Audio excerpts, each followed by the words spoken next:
freaking first cut. Golly. Welcome to the First Cut Podcast. I'm Rick Gehman, and this is your recap episode for this week's Tour Championship. Joining me to break it all down, Patrick McDonald is here, and might I say, looking rather tan.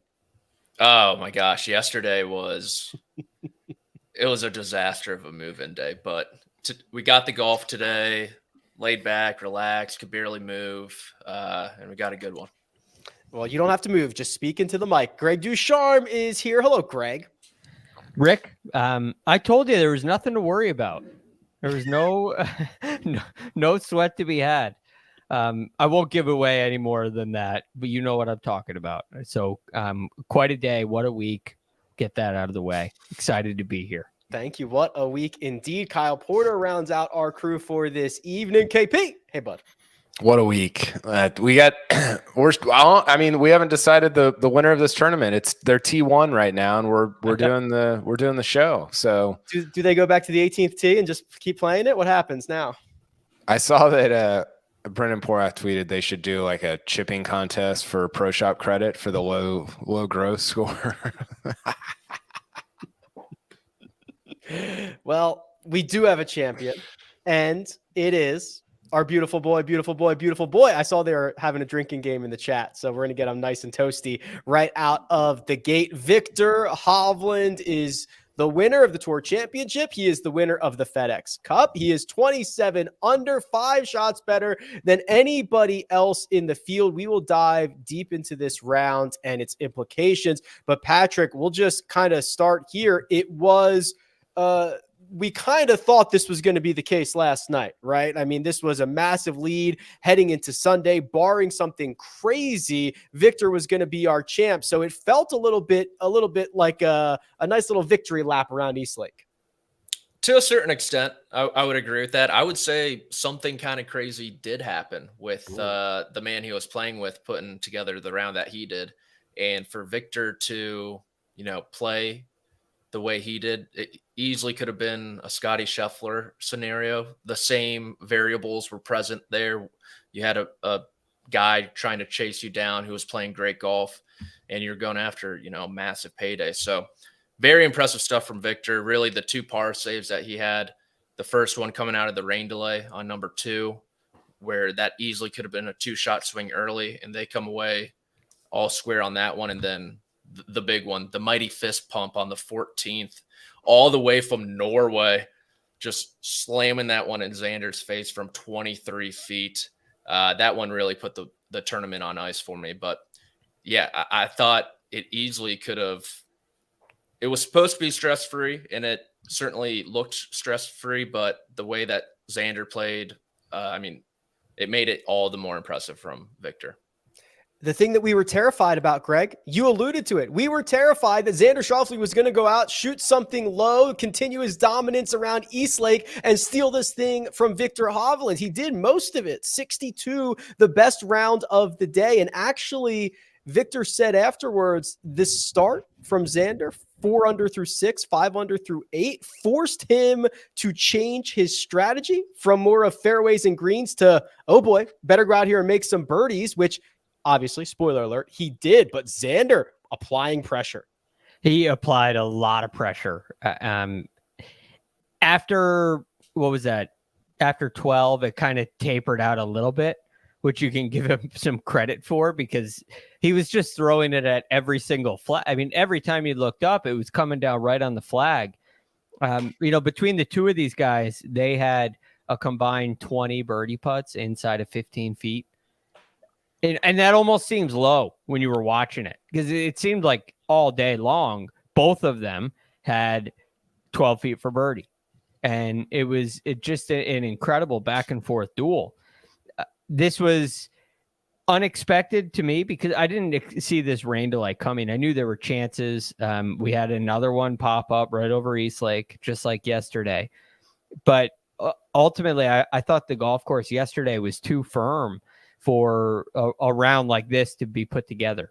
And when the rain delay comes in and the greens are a little more receptive, all of a sudden this door was open. And Xander stepped through it. He needed some help and unfortunately didn't get it. Best round of the day, Xander Schauffele. Second best round of the day, Viktor Hovland. KP 62 and 63. A bogey-free 63 for Viktor Hovland, including birdies on 16, 17, and 18 to slam the door. Yeah, I mean, it was awesome. And I think look at his last 2 Sundays. The numbers are a joke. Right? He's 16 under over the last 2 Sundays to win. Wow, that was pretty good, producer Josh. Yeah, Josh, did you just make that, or do you have that ready to go? I hope you must have had that ready to go. Yeah, he had to. These numbers are just insane. With they're not major championships, but I think they're. Rick, I think what he's done over the last 2 Sundays is kind of emblematic of the 4 of us. We're watching every round, every shot, we're deep in the weeds. And so we're like, hey, Viktor Hovland has made the leap. Well, to us, that's true. But to people who casually follow golf, as of 10 weeks ago, he hadn't won this year.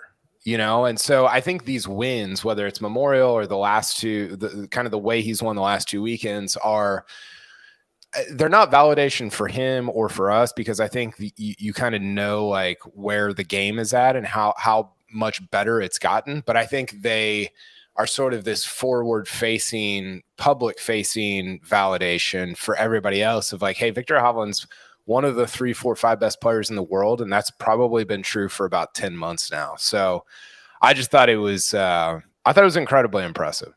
The trajectory up and to the right, Patrick, and happening very, very quickly. The year started off for Viktor, lost on the range in Phoenix, not really knowing where his game was at. Now he is a much improved, a short game player, and is just diabolical in the ball striking categories, and is now contending and winning big time events. It's pretty cool to see. He's only 25, which I think gets lost on a lot of people because he has, experienced some downturns in his game. You think just back to last year, and he kind of looked like a deer in headlights in that final round at the Open next to Rory McIlroy. You put him out there this year with Rory McIlroy in the final pair, and we saw it last week at the BMW Championship.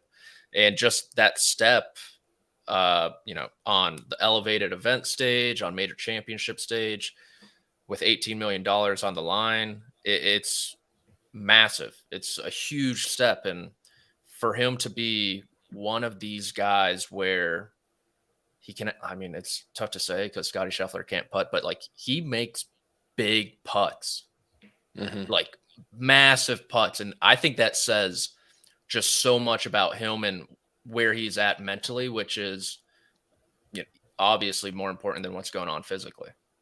Yeah.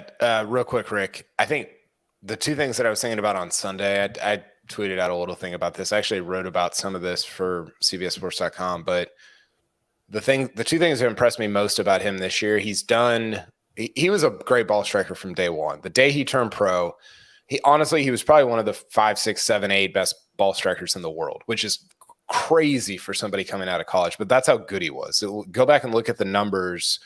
Even in 2019, they were really, really like top percentile. But what he's done in fixing his chipping and working on his course management is just giving himself more and more opportunities to win. Right, because even if you don't fix the chipping, you're so good with your ball striking that you're going to have some opportunities to win. He's just increased that number by working on his short game, by not short-sighting himself, like he's talked about a million times. But then I think the second thing that's really impressed me about, like with the last couple of weeks, even at Memorial, he clearly is not scared of the moment. Rory said this after playing with him last week. He was like, man, he is, I think he said fearless. Like he's not scared of it. He wants the ball, which is not true of all these guys, right? Like there's a lot of guys out there that don't want the ball, and Hovland wants it. And I think that to me is the fun part to watch, because you can talk about the ball striking. You can look at the statistics, you can do the numbers, but to actually want the ball late in a tournament on a Sunday afternoon when you've got a lot at stake, that's a different thing. And Hovland definitely has it. It's a really good example of how much juice there is to squeeze out of a lot of these guys' games, but not everybody's willing to do it. Not everybody's willing to do the Bryson attempt to try to squeeze 2%. Not everybody's willing to be the last guy on the range. Not everybody's willing to look stupid doing something. And he is not, I mean, he's obviously started at a much better spot than a lot of these guys, but there is so much juice to squeeze. Greg, Kyle's absolutely right that in 2019, in the half a year that Viktor had after turning pro in June, right? I think it was like John Deere. He did not have enough rounds to qualify for stats, but if he did, he would have been, oh boy, let's see. He gained a stroke off the tee and a stroke on approach. So he would have been the second best approach player that year between Henrik Stenson and Justin Thomas. And he would have been the second best driver behind Rory McIlroy. So that part's been sound for a long time. And remember, he was the one guy who didn't get his PGA Tour card, right? He had to go to Korn Ferry Tour Finals to get it. Matt Wolff and Colin Morikawa both got it through a win for Matt Wolff and enough points for Morikawa, I believe.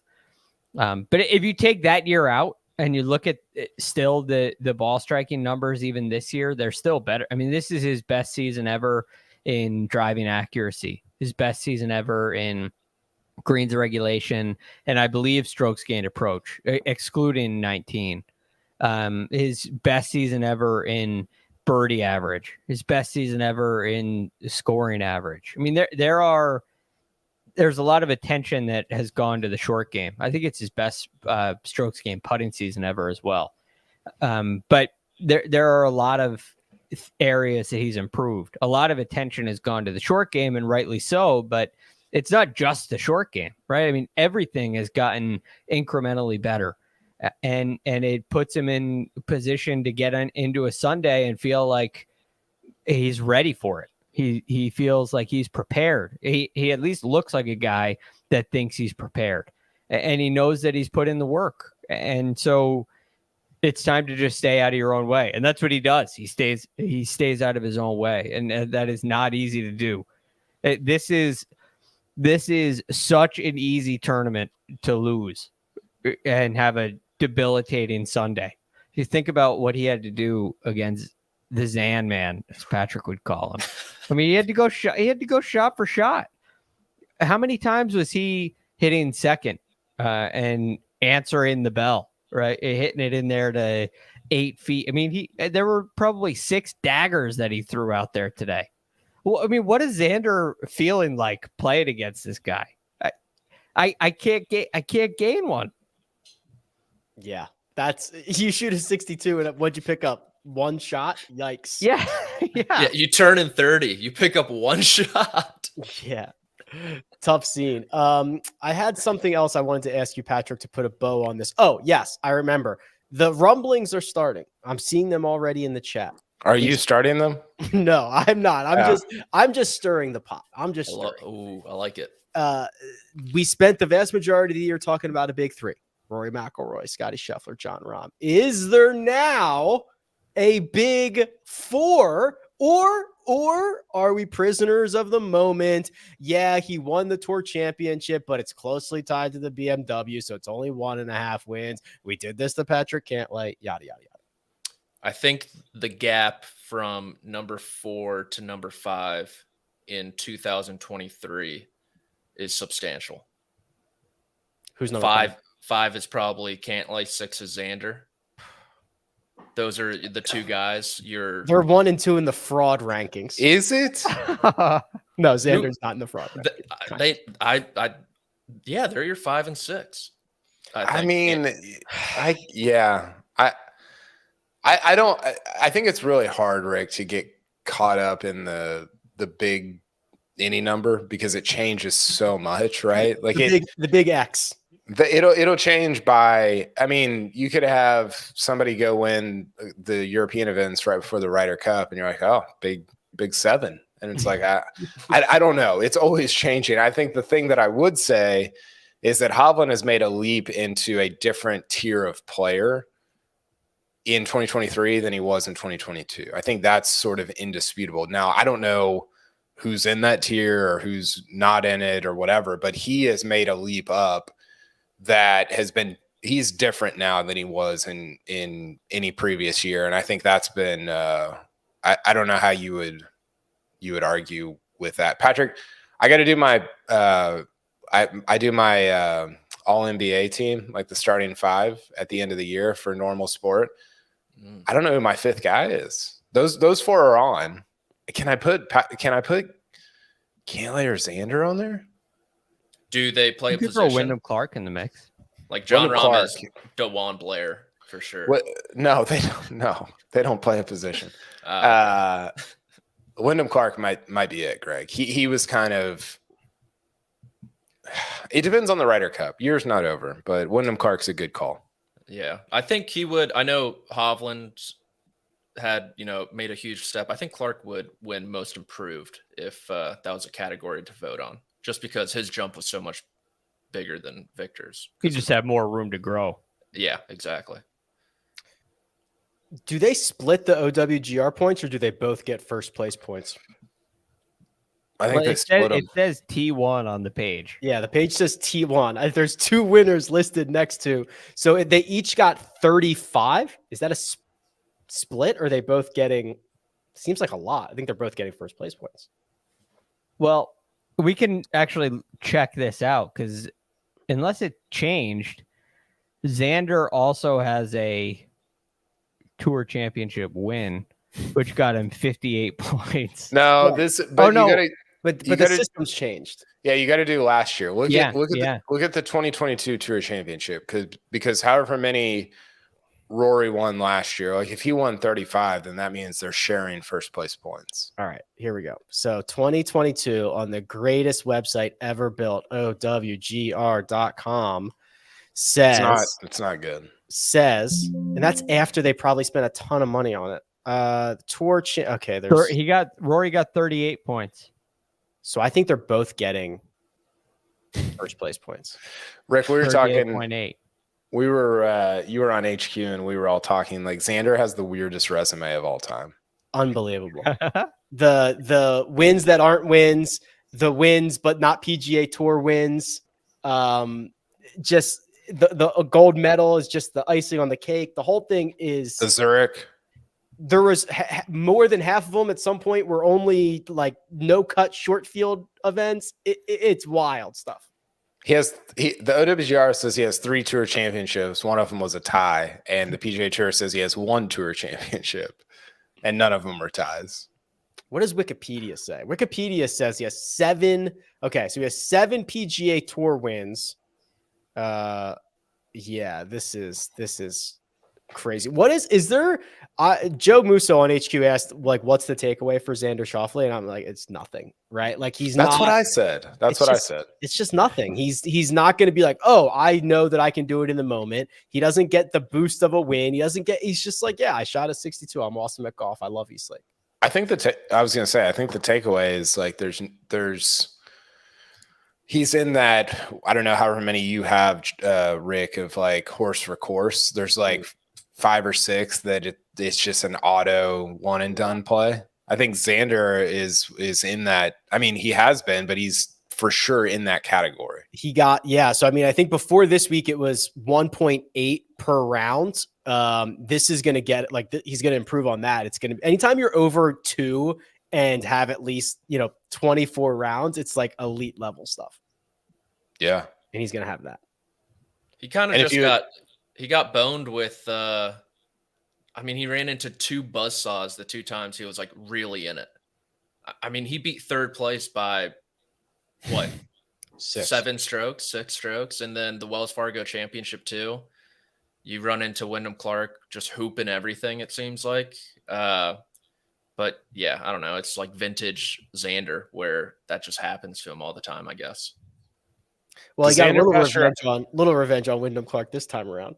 Does Xander? Yeah, he did. Did Xander pass your eye test, Patrick? I don't know. Yeah, he does pass the eye test, but with Xander, I feel like he's just perpetually wet. Like he's always just walking around with like wet socks. You know, that like uncomfortable, like, just get me out of these socks type of deal. You know, you ever get that feling? He just, I don't. To I me, don't know he just if I seems understand. he's just always wet. Just act like you don't understand and make Patrick keep explaining this. That like the state of just being uncomfortable and like kind of sad, but it's only because like your feet are wet and it's uncomfortable, you know. But you're 7 under through 11. How often again. does that happen to you? I mean, enough. It floods down here in Charleston. Whatever, guys. Let's go to the next guy. I sort of see what you're like. It never. Here's the thing. I'll throw you a lifeline here, Patrick. It never feels like Xander is in charge or in control of a tournament. Like there are events where somebody steps to the first tee and you're like, the tournament runs through that guy. He might not win, but I think it runs through him.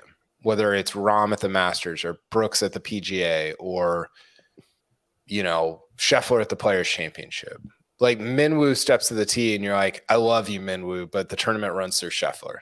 I've never, I don't think once said that or felt that about Xander Schauffele. And I think that's a little bit of what you're getting at. He always just feels like he's kind of like Eeyore, like just kind of like slogging around wet socks. And he's the numbers are extraordinary. The numbers are so good, but he just doesn't have like the hammer. Like he never feels like he's like had his hands on the trophy on like a Saturday afternoon. And that's probably reductive and maybe not even true, but I'm just telling you like what it feels like. Player of the year, Greg, cast your vote right now. Jon Rahm. Well, yeah, it's easy. Easy. I agree. It has to be Jon Rahm. You can't go any other way. I mean, he's got a major and more wins. A major, more wins, and Scotty faded, and Viktor was too little, too late. Yes. I mean, this whole thing can't come down to just the playoffs. I agree. Playoffs. Especially because literally your position in one of the events is tied to your position in another one of the events. Exactly. So I know Jon Rahm didn't have a great second half of the season, but he's your player of the year. 4 wins, 2 designated events, a major. It's not even close, in my opinion. Could have won the Open. I mean, it was. Yes. I wouldn't think twice really about it. I think the more interesting question is who would be second. That is more interesting. I could see that going to Vic, but I think it's Scheffler. Just because of the unbelievable, unrelenting number of times that he's on the first page of the leaderboard. It was constant. We've seen, though, a lot of weight get put on the FedEx Cup. Yes. Yeah. Well, it's also if you are a member of a tour, you should vote to put more weight on the FedEx Cup in hopes that more gets put into the FedEx Cup. Right? Like, do you want the purse to go to 100 million? Do you want it to go to 150? You should be doing everything you can to say this is the biggest thing around. You should put weight on the FedEx Cup. Do you think that's a FedEx Cup thing or a recency thing, Rick? Both. I think recency plays a huge part in it. Like a lot. Way more than Lucas Glover in the Ryder Cup. Correct. Yes. Exactly. If Lucas Glover won the first 2 events of the year instead of the last 2, it'd be, something wild. But I also do think that when these guys sit down, they are reminded this is a season-long vote for Player of the Year. And the season-long championship is the FedEx Cup. So I think it is both. So Xander should be number 2. I like T1. Yeah, can we split it? T1. I have noticed in the past that they put a lot of weight in top 10s. They put a lot of weight in consistency. That was the thing when Rory defeated Brooks. No, allegedly. The thing with that is they don't Yeah, like Brooks and they like that was- Rory. Yeah. That was a little. That was a player's vote for sure. Yeah, they retconned the reasons why. Like, That was a And you little. think they like John Rahm, right? I think so. I think but they also like. I think Hovland and Schauffele are pretty Even. well liked. Also, Rick, do you know how many times Scotty Scheffler didn't finish in the top 10 this year? Well, I know he missed that one cut. I know he had that 12th place finish. And then recently, I don't know what his finishing was. 4 would be my guess. I think it's 6. Okay.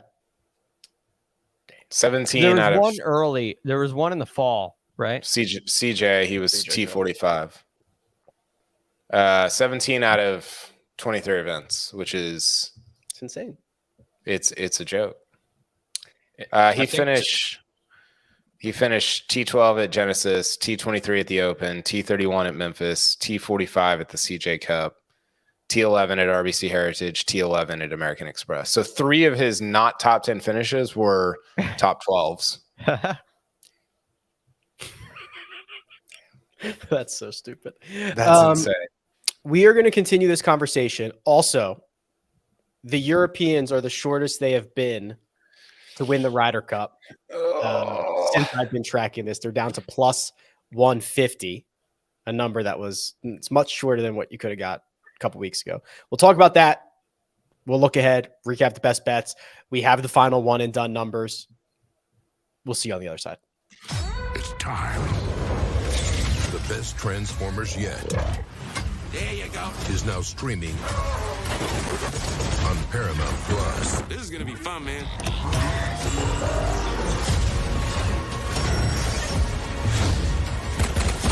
Now that's top tier manifestation.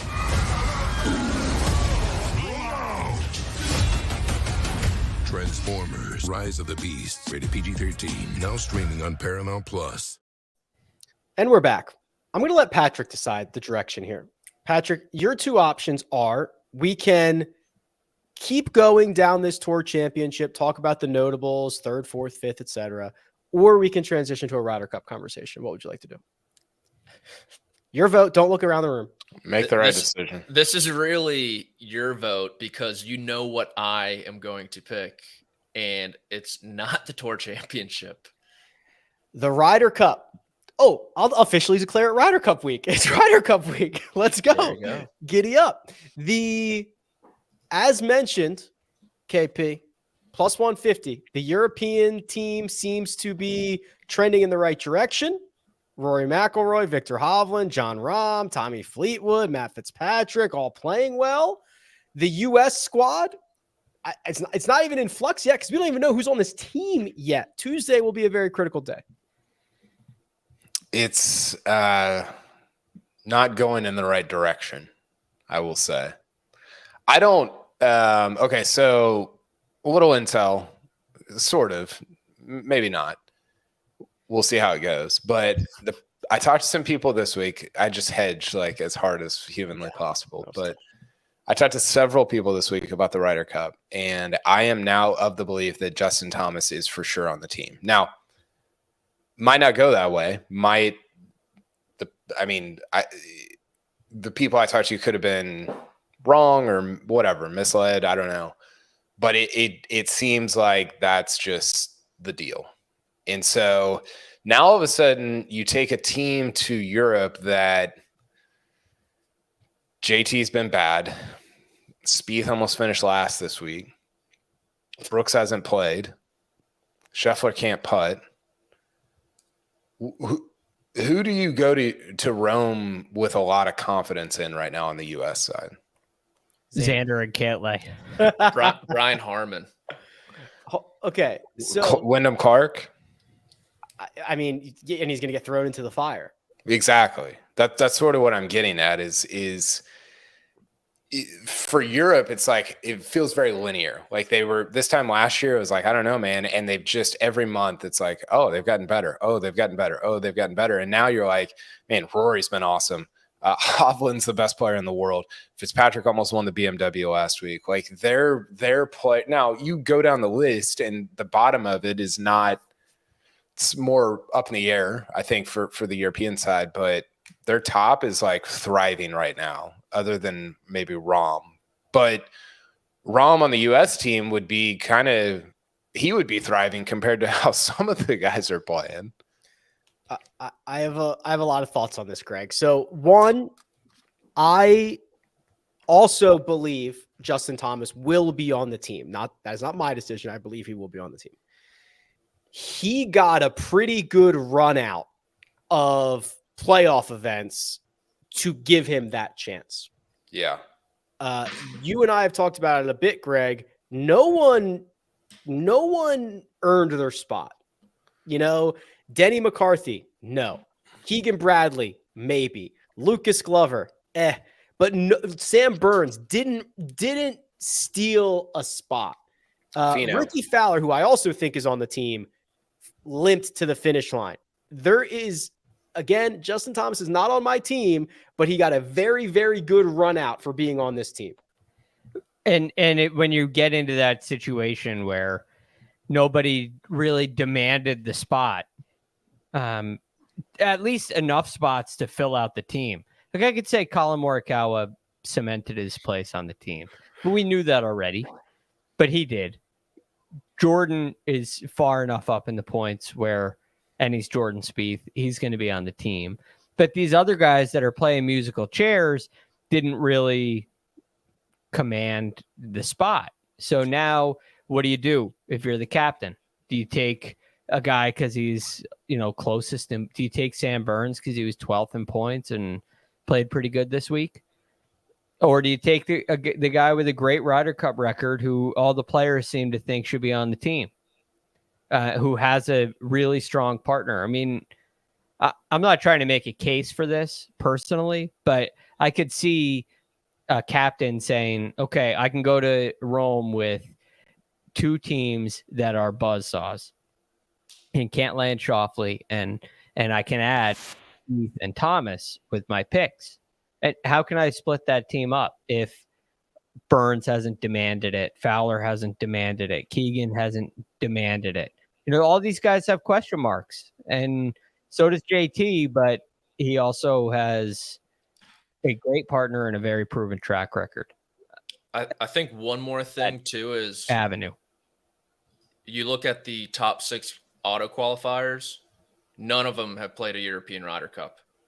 And it's a huge difference. You heard Spieth talk about it at Whistling Straits, how, winning one on home soil is great and all, but it's very different across the pond. And you have someone like Justin Thomas, who, he obviously did not play great this year, but he was on fire in Paris. And, I mean, Scheffler hasn't been there. Clark, Harman, Cantlay, Homa, Schauffele. You throw in Morikawa. You throw in Cameron Young, too, who looks like he's going to be on the team. You have 8 guys who have no experience in a European Ryder Cup. Let me ask you, Patrick, and I mean this kind of jokingly, but also seriously. How much weight should we put on 3 days 5 years ago, if you're talking about the 2018 Ryder Cup?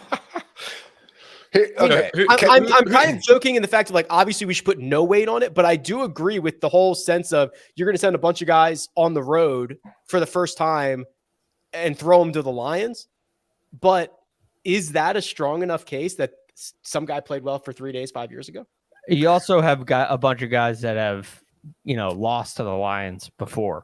Yeah. And so all these new guys have never lost, and they've never lost in Europe. I don't know what's more valuable. So you would rather have a 43-year-old guy who's never done it before? No. I said I don't know what's more valuable. I would rather have Keegan Bradley. I think that's that's a fair argument. I think the thing that we miss a little bit in this, Rick, is I've said this 100 times before. The European side hates JT, like hates him. Like he is the absorber of all the arrows, and so it's a little bit of like he kind of takes the brunt of it and just allows a Cantlay, a Xander, a Morikawa, a Homa to go do their thing, and JT like wants the ire, like bring it on. And I think in conjunction with that, like he's the soul of the team. Like I think some people, I said this on the No Lane Up podcast this week. We had a really long Ryder Cup discussion. I think people look at it, they're like, oh, it's just the old boys club or whatever. And it's like, okay, I understand why you're saying that. I totally get it. That's certainly what it looks like. It's oh, well, it's Phil Mickelson, so let's take him as a captain's pick because of his name or whatever. But JT is legitimately like the soul of the team. And I think it's really hard to go win. It's hard to go win a Ryder Cup in Europe. Obviously, it hasn't happened in 30 years. What makes it harder is when your captain is sitting in Jupiter. I think that's the best. I think that is the case for JT. Yes. And it doesn't, like, you don't have to play him 5 times, but I genuinely think he needs to be there. I said, and I probably said this 6 weeks ago, the best case for JT is the locker room. I mean, which one of these guys is giving any motivation? Do we Josh, pull that group back up? Patrick Cantlay. Go Keegan down Bradley. Scotty Scheffler. No. Wyndham Clark. No. Brian Harmon. No, Maybe. but I would listen. I would listen to, but he's not going to. Patrick Cantlay. Hell no. Yes. Max Homa. Maybe. Xander Schauffele. No, absolutely Wet not. socks. Brooks Koepka. No, he doesn't care. He doesn't talk. Jordan Spieth. He talks too much. Right. Not like that. Not rah-rah. Cam Young. No. Colin Morikawa. Hell no. Keegan Bradley. I don't know. Sam Burns. No. Ricky Fowler. Absolutely not. Denny McCarthy. Yes. No. Yes. Okay. Justin Thomas. Yes. It's you just made the case right there. 15 names it took me to get to a guy who might fire somebody up in a locker room. It took you 11. Oh yeah, Keegan. And Denny. Come on, guys. But it's also, you're not asking him to be number one guy, Justin Thomas. You're going to throw him out there in 4-ball. If he catches fire, all right, let's play the hot hand. But he is presumably the 12th guy on the team. So if he lays an egg, you can sit him a couple sessions. He doesn't have to play 4 or 5. And if you need to hide him, you can hide him. And then Sunday singles, really anything can happen. I think a more interesting question, well, not more interesting. Obviously, this is interesting, but are we positive that Cam Young should be on the team over somebody like Keegan or Sam Burns? We, as in us sitting here at this table in this room, no. I think you're the only one in that room, Greg.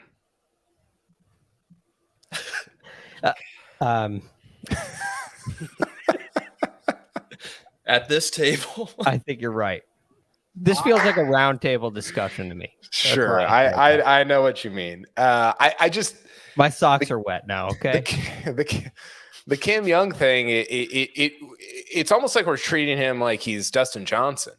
Yeah, like 25-time winner, 2-time major champion, done all this stuff, and went 5-0 at Whistling Straits, and that is not who he is. I think Cam Young's a very good player, and I think he is going to win multiple times on the PGA Tour. And maybe this is the Scheffler in 2021 thing where he hadn't won yet, but he's still a winner, right? You just haven't lifted a trophy yet. Maybe that's what I'm missing here, but I don't know. He's had, I think, more chances to prove it than Scheffler and hasn't done it yet. The case for Cam Young is his major record is is extraordinary. It's very, very good. Cam Young is a great PR team because he, we've done this for however many weeks, and we always just auto click his name to add him to the team. Yeah. I know. Yeah, part of that too is where he is in points. He's been so far up. It's very rare that the guy that's ninth in points is so much in question when the guy in 10th is seemingly a lock. I mean, we're usually talking about the top 12 guys making the team, with maybe one exception. Maybe. I mean, we pretty much go down the board. And now it seems like the board is irrelevant. Yeah. Captains usually play it safe. Well, and the Cam Young thing, it's one, Fred Couples came out publicly with it, and Cam Young has been the biggest benefactor of the Justin Thomas conversation because no one's talking about Cam Young. But I mean, I'm totally with you, Kyle. I think his inclusion on the team being, I mean, I saw minus 1,000 out there for him being picked. And it baffles me. That's crazy. Real quick, Patrick, can you name somebody who has a worse 3 months strokes gain number than Justin Thomas? Just try to name an American that has that worse 3 months strokes gain number than Justin Thomas. Brandon Matthews. Good. That was a great pick.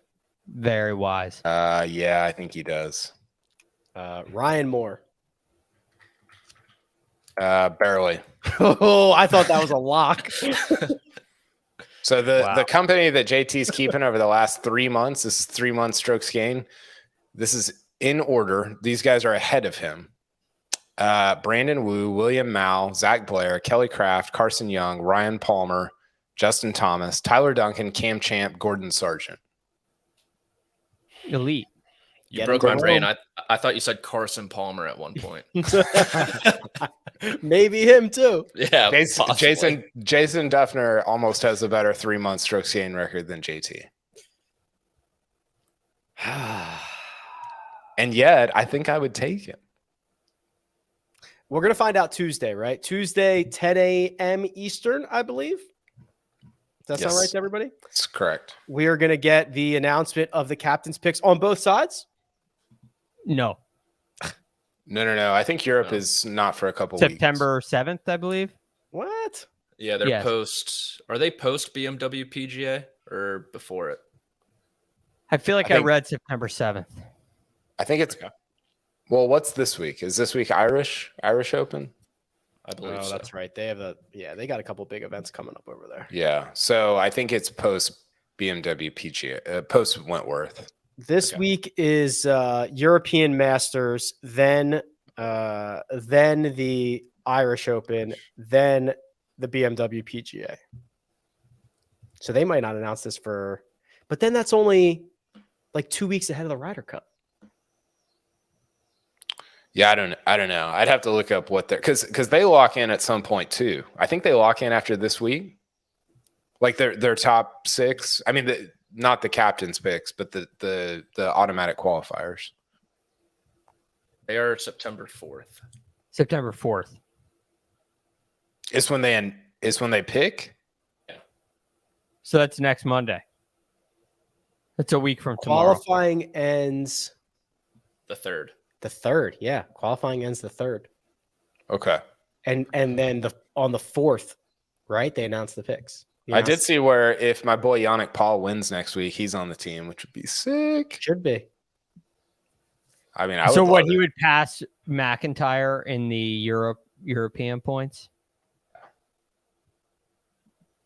I think that's what would happen. Yeah, that's right. Look, we're pretty harsh on the American side, but Europe, some of their guys like Shane Lowry, what's he been up to? What's Justin Rose been doing lately? You know, that middle portion of the game. Yeah, Rose was fine. Their strokes gain numbers are Shane Lowry's like 1.3 right now over the last 3 months. I mean, just Rory, Rahm, Hovland, Hatton, Fleetwood, Fitzy, and then you're going to get what? Straka, Lowry, Rose. That's 9. Oh yeah, Matt Fitzpatrick, perennial Ryder Cup star. Oh boy, is Straka even going to make the team? Yeah. Yeah. Yes. What? He was in the Tour Championship. I mean, I'd love for him to be on the team, but I've heard rumblings, not from Rick, but from other people. Yeah, on the you internet. right now making it up. Yeah, I don't. Okay, so say that again, Rick. So Rory, Rahm, Hovland. Hatton, Fleetwood, Fitzpatrick, Straka, Lowry, Rose, 9. I think And- Adrian Meronk is going to be on the team. And then you still need a qualifier from the European points, which would be like McIntyre, McIntyre, Paul. Yannick Paul, or Adrian Moronkish. Yeah, right now it's McIntyre, then Paul, and then Meronk is fifth. That So might be it the would. team. Those 9 and those 3. I don't think. Well, maybe but if Yannick Paul doesn't, I can't believe I'm about to say this sentence. If Yannick Paul doesn't qualify, he's not going to get picked. Then who are you picking over him? If Nicolai. Bob Mac, Who? Hogard? yeah, maybe Hogard, or Which one? You should, what do you David think? You Power. should get both of them. Yeah, or I don't know. Ludwig. Oh, Ludwig. I forgot about Ludwig. Yeah, he's certainly in the conversation. Norin, they can't take Norin would be Sergio. Criminal. Would be what? Criminal. You take Ludwig over Norin. Yeah, Norin's done it before though, right? Yeah, but Kyle, how much stock In are Paris. you putting in 3 Thank you. little matches from Thank 5 you. years ago? Thank you. Finally, Patrick. I mean, I would love to see Ludwig there. I think he would be sweet. And then you've got ADDC, your boy, Patrick. Who? Who is ADDC? Adrian Dumont de Chasse. I can't say his last name. That's why you call him ADDC. He's destroying the Corn Ferry Tour. You guys need to do your European research here. Okay, I'm still caught up in whatever's happening to Alejandro Tosti, who is crushing the Corn Ferry Tour and is apparently Patrick Reed-esque cheater. So I've got enough Corn Ferry stuff on my plate right now. Okay. Oh, I haven't seen this. Did Monday Qualifier have something? He teased it. He had Oh, to, yeah. so Toasty had to withdraw because of an infraction, and it was like, okay, this is now a trend of infractions, so you have to withdraw, and there is seemingly going to be some type of punishment laid out, but they're not going to announce it, and we don't have that information, and I'm waiting for Ryan to tweet it out. Yeah, I read something that said it was not cheating, but outbursts with bad language. Oh, Do you That's think it. that? it better be more than that. Do you think that Alejandro Tosti is ahead of Justin Thomas in the data golf rankings? 100%. He's been awesome. He's not, but it's getting closer. Wow. So what has JT been? The If crooked Toasty's been data golf awesome, rankings. What's been JT? JT's 57th in the data golf rankings, What's just ahead of Toasty? Alex Noren. Toasty's like 115. That gap is closing. Oh, for sure. They're going in different directions. Yeah, so I got enough on my plate, Kyle, with Corn Ferry things I got to track. Okay. Well, you need to bone up on your Euro Yeah. AD. 11, 12th.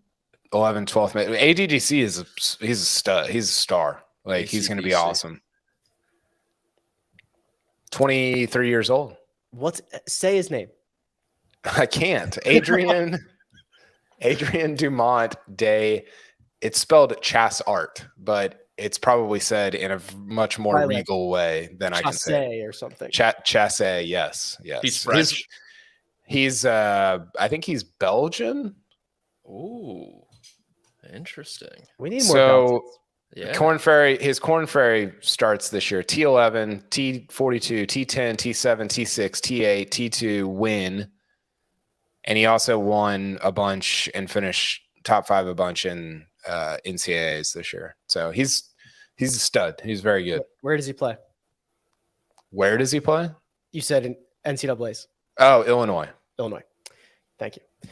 All right. We are going to recap our best bets, but more importantly, the final digits are in for the one and done. You can tell by the tone of my voice that I do not like the outcome. We will hit that, but first we will take a quick break and hear a word from our partners.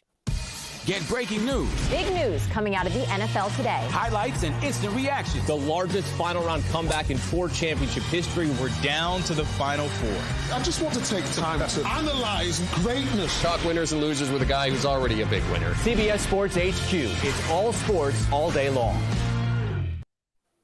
And we're back. Josh, let's just show the bets, get this over with, and we can wipe the slate clean and start over. Thank you very much. KP, that looks like a matchup win for me, for you, Can't lay over John Rahm. Congratulations. Yeah, it kind of came down to the end, but Rahm played really bad on Sunday, so I took that one at plus 130. Was your Xander outright without the strokes? No, it must have been with the strokes, right? Yeah, it was with. Yeah, because 28-1 would have been, wow, 20. That's pretty good. Yeah, that's what I thought. Yeah. Patrick, Tommy Ladd over Ricky Fowler, no sweat whatsoever. Yeah, almost had the perfect backdoor top 5, but had to settle instead for the T6.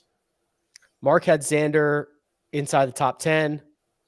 I pushed a matchup bet. Show us the final numbers, Josh, and we can just, oh boy. Wow. Good year, Rick. Thank you. All right, you carried us. Best bets, I think we were 2-2. Victor, top 5. KP, well done. Oh, I lost that bet. I lost the Scotty bet and the Scotty bet from a couple of weeks ago. That hurts. Wow. Yeah. Our best bets are the opposite of best. Gosh, I cannot wait to erase this. This is like, I don't know, but we're back to zero. Back to zero, and we can fire some Ryder Cup stuff. What could possibly go wrong there? I'm sure that's what people want is more of our picks. You know what? Okay. So, like during an NFL, every week you get those sheets and it's like, oh, pick every game, blah, blah, blah. That I want to do that for Sunday singles where you have to pick every matchup. Every match. Okay. Pick each side and see. Maybe we could let the fans get into it too, Josh. I'm brainstorming. This sounds like more work for you, but maybe like a Google Doc where we could let the fans. It's a short turnaround because we're going to find out Saturday night. It's overseas, all that stuff. But if anybody can do it, producer Josh can do it. It seems impossible. No. Not to put together, to pick. No. I'm going to parlay them all. No, because if you go 8-4, that's awesome. Yeah, if you go 7-5, that's awesome. It's like it is like the NFL in terms of if you go 7-5 every week in the NFL, tremendous work. Yes. Oh my God. Yeah, you're like the best in the world. Yeah. All right. Don't show it yet, Josh. But the final numbers are in for the one and done. And you ready for this, Patrick? Just get it over with. Show the board. Wow. Oh. So, thanks to Keegan Bradley fading on Sunday, Kyle has leapfrogged Patrick, leaving you, Patty Ice, in dead last. 11.6 million. Defend yourself. I am the rookie here. So there's a big learning curve. Obviously, I didn't know all the rules, even though I didn't have a single infraction this year. That is true. You were clean. Unlike many others in this group. And look, Keegan Bradley said himself that he could not sleep this week knowing this event is on the line.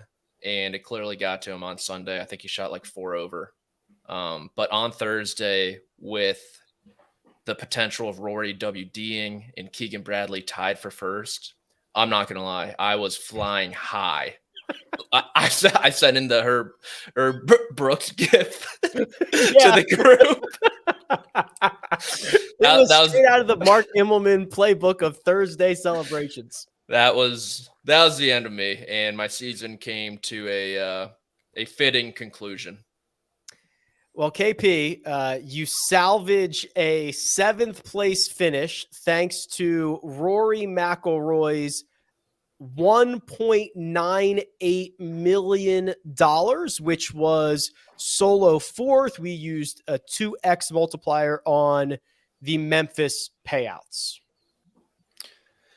Yeah, I'm not necessarily proud of it. I took the cowardly way out. I just tried to not finish last, and it worked. Protect the points. So I didn't get relegated. Patrick now has to.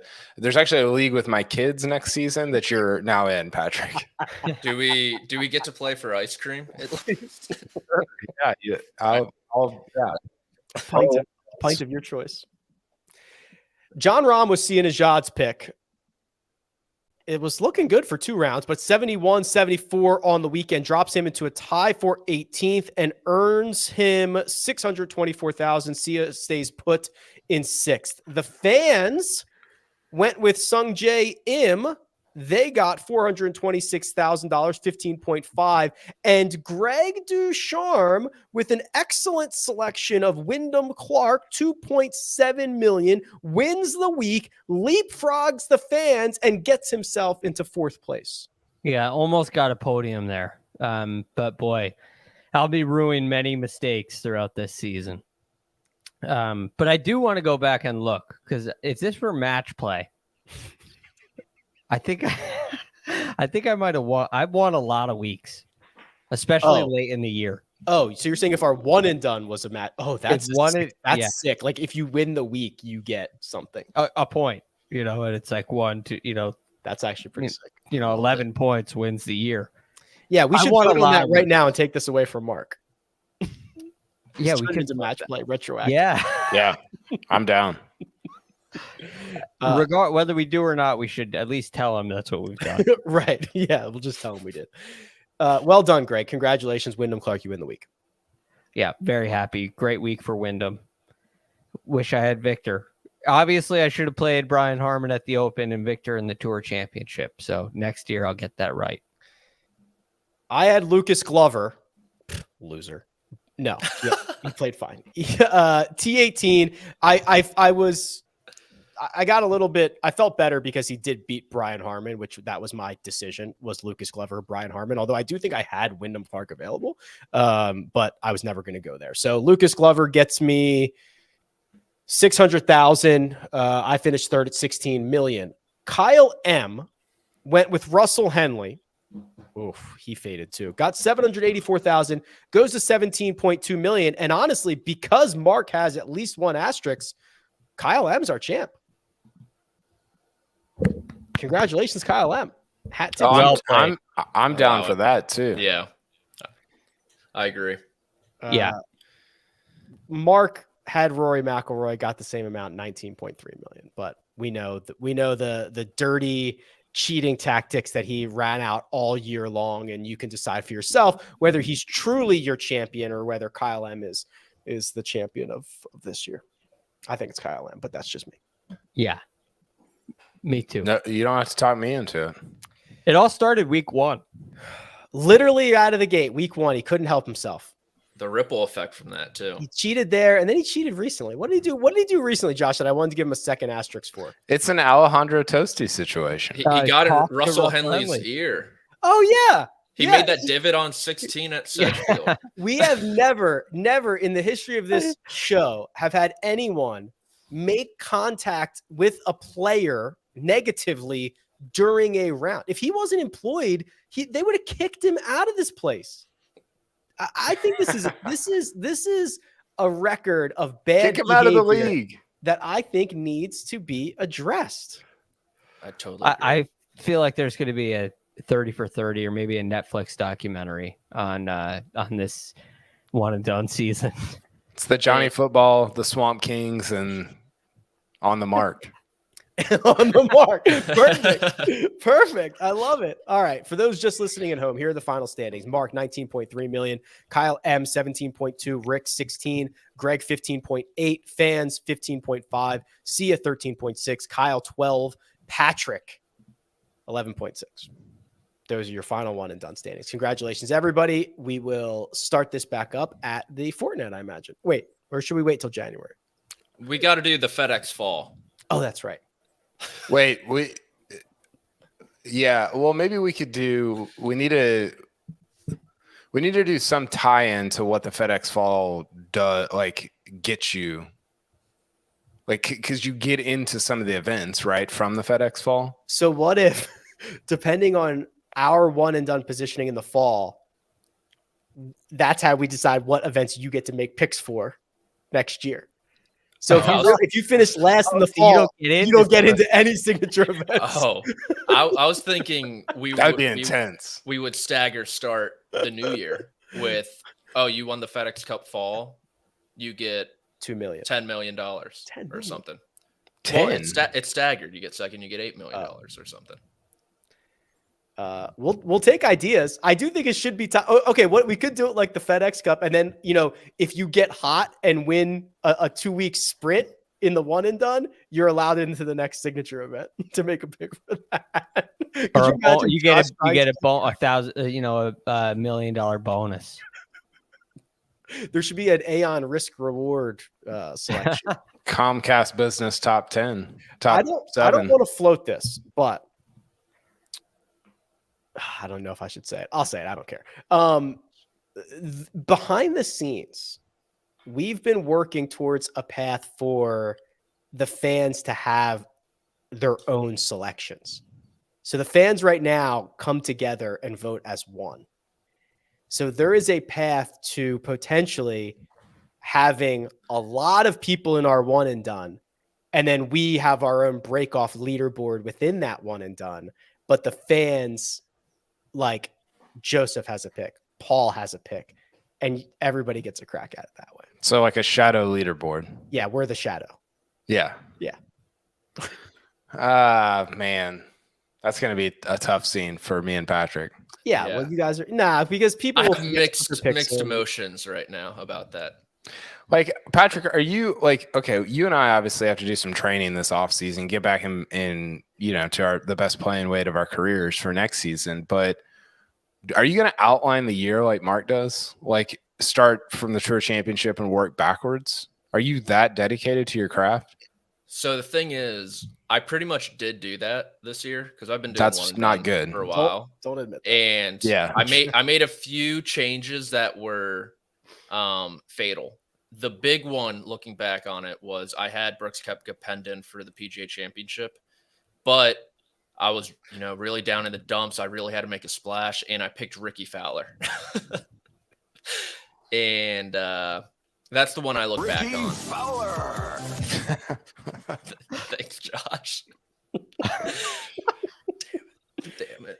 I think I'm going to try to do what you did or tried to do and just pick a Tour Championship player and just work backwards from there. Like, I think I'm penciling in Xander for the Tour Championship next year. Yeah. And then,